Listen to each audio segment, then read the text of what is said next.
Orang Islam yang pindah agama tidak dibunuh, ya habis umat Islamnya. Ya kalau orang Islam yang pindah agama tidak dibunuh, ya habis umat Islamnya. Gitu jawabannya. Yang diperjuangkan ingin diterapkan di negara Indonesia ini. Murtad bunuh. Tidak sholat bunuh. Tidak zakat bunuh, murtad bunuh, habislah.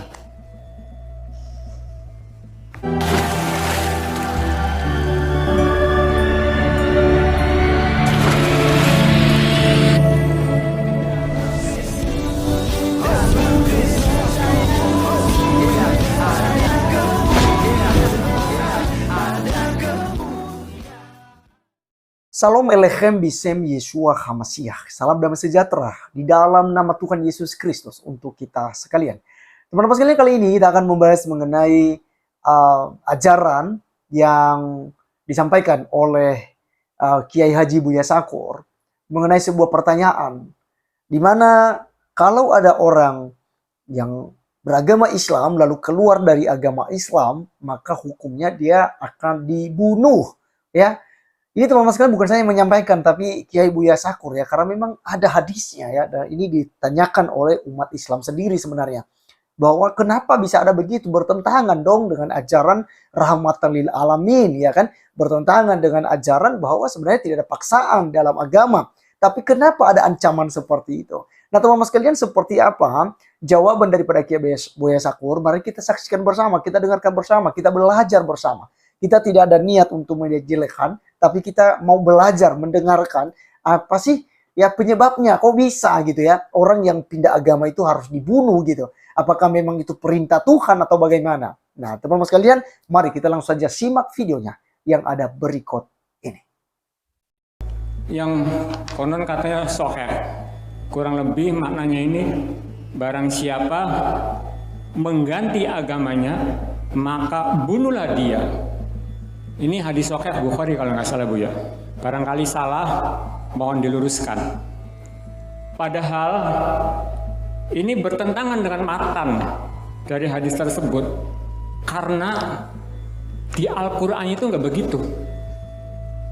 Allah mengatakan bahwa kita beragama ini tidak ada paksaan.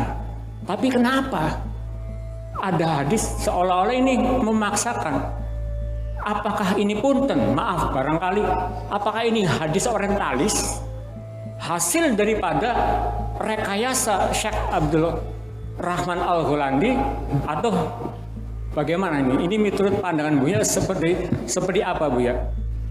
Ya memang kalau itulah fikih. Itulah fikih.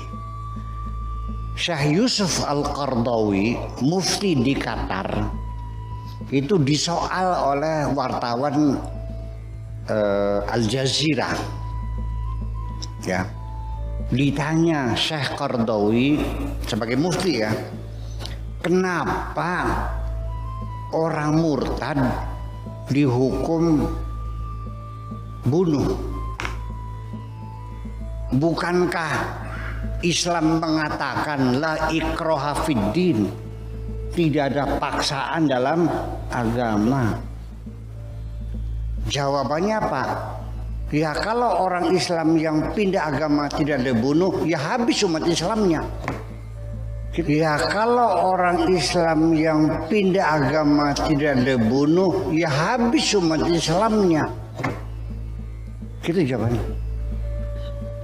Jadi kalau nggak dibunuh, habis umat Islamnya. Iya. Katanya bebas, iya, orang masuk Islam bebas, tapi keluar nggak boleh. Bulat memang. Orang tidak dipaksa masuk Islam, la ikraha fiddin. Tapi kalau sudah masuk Islam, ya tidak boleh keluar. Konsekuensinya ya dibunuh. Jadi kalau kamu sudah yakin kalau keluar Islam dibunuh, ya jangan masuk Islam. Oh. Jadi kalau kamu sudah yakin kalau keluar Islam dibunuh, ya jangan masuk Islam. Itulah fikih.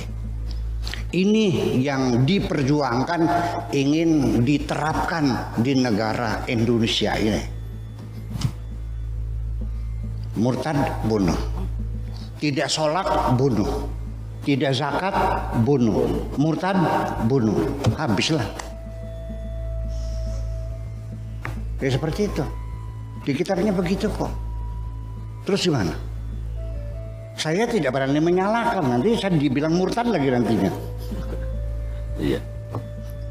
Di kitabnya begitu kok. Terus gimana? Saya tidak berani menyalahkan, nanti saya dibilang murtad lagi nantinya. Nah itulah persoalannya, itulah fikih makanya. Jadi ya sudahlah, kita nggak usah ributin fikih, ya sudah sajalah. Kita negara Indonesia ini adalah negara Pancasila, Undang-Undang Dasar 45, bukan negara Islam kok. Saya katakan negeri kita ini bukan negara Islam, paham bikin gitu. Tapi negara yang beragama. Semua orang yang beragama dirawat, dipelihara, diberikan kemudahan. Kurang seberapa lagi. Tapi ya untuk mengamalkan maling dipotong tangannya entar dulu. Iya dong. Orang pindah agama dibunuh entar dulu. Ayo kita bicarakan dulu dong. Orang nggak sholat dibunuh, entar dulu. Jangan sembarangan, enak aja.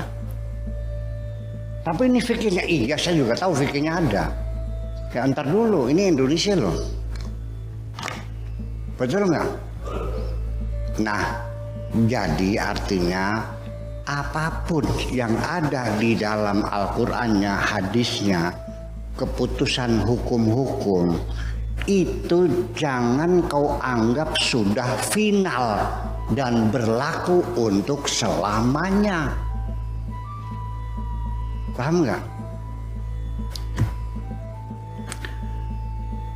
Orang perempuan, walinya bapaknya,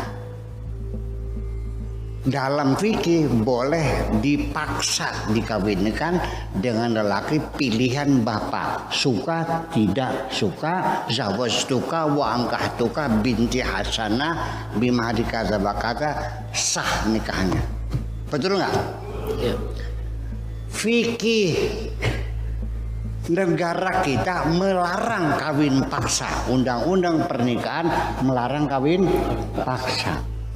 Didemo oleh umat Islam, dianggapnya melarang sesuatu yang tidak dilarang Tuhan, berarti negara kafir. Bayangkan, dikafir-kafirin. Waktu itu zaman Pak Harto ya, diinjak-injak meja DPR nih, didemo oleh mereka karena negara melarang kawin paksa, padahal Tuhan tidak melarang. Apa seperti itu yang kau inginkan Islam di Indonesia ini? Cak bilang, jujur aja Mak. Apakah Islam seperti itu yang kau inginkan? Fikih mengatakan cerai di mulut lelaki, kapan saja silakan dan sah. Dengan bergurau pun sah.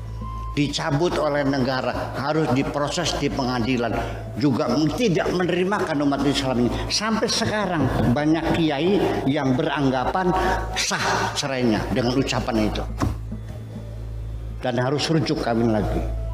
Bayangkan, apakah yang disebut dengan cerai di tangan laki, di mulut laki-laki itu final, berlaku untuk selamanya sampai kiamat? Tidak boleh direvisi, tidak boleh diperbaiki. Itu yang jadi masalah. Yuk kita berpikir sehat saja sekarang mah. Betul enggak? Perceraian dia angkat ke pengadilan ini dalam rangka melindungi nasib perempuan. Perempuan juga manusia kok. Dia punya hak pembelaan. Enak aja. Sudah punya anak 4, sudah tua, diceraikan, dibuang di tengah jalan, gimana lagi ya? Diadili dong. Itu kan dulu belum ada negara, belum ada KUA, belum ada Menteri Agama, ya ucapan. Sekarang udah ada negara. Atau biasa aja begitu aja, mau aja gitu. Iya yang sampai poligami juga banyak, ada negara Islam khususnya Turki dan Tunisia itu melarang poligami. Umat Islamnya juga marah, negara kafir. Masa poligami dilarang, Islam leburannya boleh aja. Itu persoalannya. Jadi Anda selama ini meyakini bahwa Islam sudah sempurna sehingga semua hukum-hukum yang ada di Al-Quran berlaku seumur hidup dan selamanya. Itu kan? Itu seperti itu kan artinya. Itu kesimpulannya. Jadi kita tidak boleh memperbaiki, menyempurnakan. Itu yang jadi persoalan.